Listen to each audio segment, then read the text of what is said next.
हाय family, कैसा है। ये देखिए मेरा पास दुनिया का सबसे कीमती वाला पंछी है। इस इसका नाम सिर्फ किताबों किताबों में लिखा गया है। ये कहीं भी नहीं मिलता है, सिर्फ अमेज़न जंगल में ही मिलता है। किताबों में लिखा है 10 से 15 पंछी है सारे दुनिया में। तो इस पंछी जिसका पास है वो रातों रात अमीर बन जाएगा।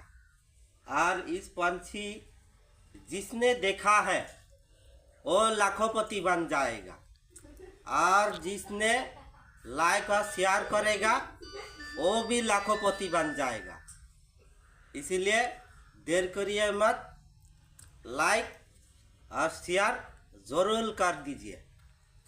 नमस्कार।